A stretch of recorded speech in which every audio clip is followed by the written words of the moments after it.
PNP Custodial Center si Senador Bong Revilla. Yan ay matapos ilabas ng Sandigan Bayan 1st Division ang warrant of arrest para sa kasong plunder at graft. Gaya ng mga ordinaryong akusado sumailalim sa booking procedure si Revilla, kinunan siya ng fingerprint, mugshot at sumailalim din sa physical examination. Live mula sa Camp Crame, may report si Rafi Tima. Rafi? Jessica, naging maayos naman itong booking procedure para nga dito kay Senador Bong Revilla at ginawa pa ito sa maluwag at maaliwalas na multipurpose center ng PNP. Sa litratong ito na inilabas ng PNP, makikitang nakangiti si Senador Bong Revilla, suot ang puting long sleeves habang kinukunan ng mugshot sa multipurpose center ng Camp Crame. Maging sa pagkuha sa kanyang fingerprints, nakangiti rin at kalmado si Revilla. Kinunan din siya ng blood pressure para sa physical at medical examination. Normal naman daw ang kanyang vital signs pero mataas ang kanyang presyon na nasa 140/90. Ang general assessment ng ating medical team is no external sign of physical injury at the time of examination. Essentially, normal vital signs except for slightly high BP because sabi niya medyo napagod daw siya kagabi.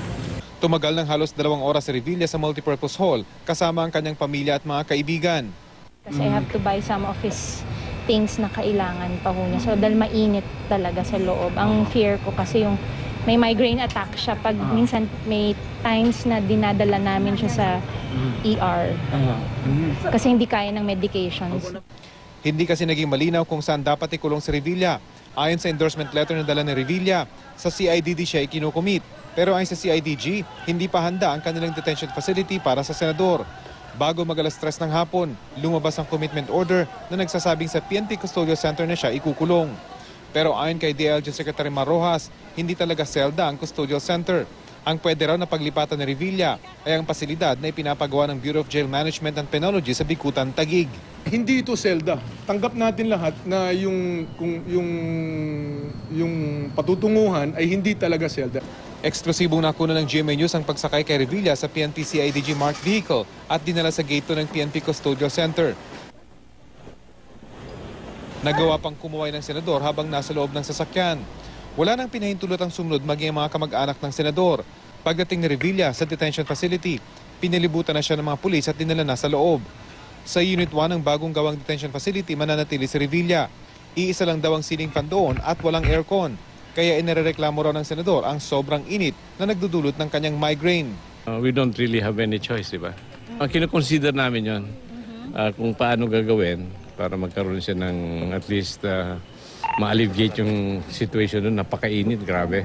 Isa sa mga bumisita ang anak ng si Cavite Vice Governor Jolo Revilla na may dalang malaking bagahe. Ang hapunan daw ngayong gabi ng senador, pritong isdang alumahan at munggo na may sahog na dahon ng ampalaya. Huwebes sa susunod na linggo itinakda ang arraignment na Revilla at ang hearing para sa petition for bail na inihain kanina ng kampo ng senador. Pero sa warrant of arrest sa kasong plunder, nakasaad na walang inirekomendang piyansa para kay Revilla at sa mga kapwa niyang akusado. Ang legislative advisor niyang si Richard Cambe, si Janet Lim Napoles, ang pamangkin nitong si Ronald John Lim at ang driver nitong si John Raymond Assis. Sa warrant of arrest naman sa kasong graft kung saan kasama ni Revilla ang mahigit 30 katao, nagbigay ang korte ng 30,000 pesos na bail sa bawat count ng kaso. Bago mag-alas 8 ngayong gabi, Jessica, ay natapos naman ang booking procedure para kay Attorney Richard Cambe, ang legislative advisor ni Senador Bong Revilla, at kasama ring nakasuhan ng plunder at ipinasok na rin siya dito sa PNP Custodial Center. Hindi lang natin na alam kung saan siya eksaktong i-detain. Doon ba sa bagong gawang officer's quarter na ginawang detention cell o doon sa mga regular na detention cell kasama ng iba pang mga matagal nang nakakulong dito sa Custodial Center? Jessica? Rafi, liwanagin ko lang. Ang sabi ni Secretary Mar Rojas, hindi raw selda ito. Talagang hindi siya behind bars? Ganun ba ibig niya sabihin? Siguro ang ibig sabihin, Jessica, ni Secretary Mar Rojas ay yung mismong detention center nitong si Senador Bong Revilla. Ito ay dating officer's quarter. Dapat ay gagawing officer's quarter ng mga opisyal dito sa may custodial center. Pero nung masampahan na nga sila ng kaso, ay kinonvert ito sa isang detention cell. So siguro yun yung sinasabi nitong si Senador Mar Rojas. Pero of course, itong custodial center ay isa talagang detention facility. Pero itong ang pinaglagyan kay Senador Bong Revilla ay kinonvert lamang into a detention cell, Jessica. So hindi masasabi literally na behind bars itong mga senador dahil walang rehas. Well, Jessica, nung nakita natin yung mga litrato at video rito ay meron namang rehas. Inilagay na nila ito nung ma-determine nga nila na talagang gagawin na itong detention cell. So from a officer's quarter ay nilagyan na ng bars para ito ay magkaroon na ng kumbaga semblance ng isang detention cell, Jessica. Okay, pero gwardyado rin katulad nung regular detention cells dyan sa Camp Crame, Rafi. Yes, Jessica, sa ating pagkakaalam ay talagang meron ding mga gwardiya nakaposte hindi lamang doon sa may labas ng compound kundi doon sa may mismong labas ng pintuan nitong detention center at makikita itong si Senador Bong Revilla ng mga gwardiya kapag sila ay mag-iikot. So katulad din ito ng mga detention centers o detention cells na nasa loob nitong itong pasilidad ng PNP, itong kinalalagyan ngayon ng Senador Jessica. Okay, at katulad ng ibang mga nakadetain dyan, Rafi, may rules at may visiting hours. I understand hanggang 3 o'clock ba o 5 o'clock lang yata. Although kanina ay in-extend ito dahil may mga booking procedures pa nga.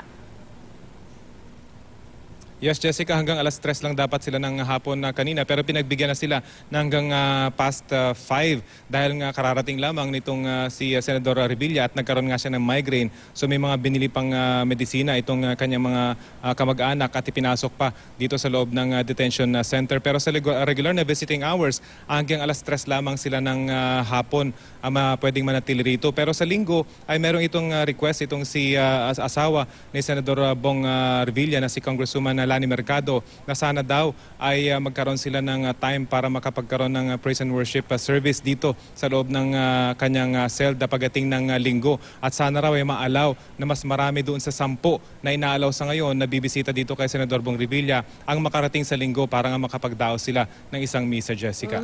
Alam ko interesting mix yung mga nakadetain dyan sa Camp Crame. Rafi, yung mag-asawang Chamzon ng Communist Party nandyan, yung inakusahan ng iba't ibang mga krimen nandyan. Meron bang chance ang mga inmate at yung mga akusado dito sa pork barrel scam katulad ni Senator Revilla na makapag-interact with each other?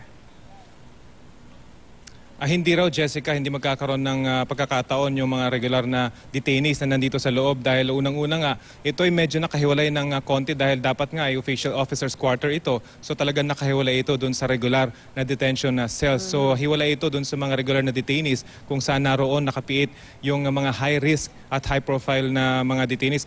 Kabilang na rito, Jessica, si Rizal Ali at yung mga suspect dun sa Atipunan rob-out case na nandito rin nakadetain. So hindi raw sila magkakaroon ng chance na magkasama-sama or magmingle kahit na lumabas sila doon sa labas ng kanilang selda, Jessica. Okay, maraming salamat sa iyo, Rafi Tima.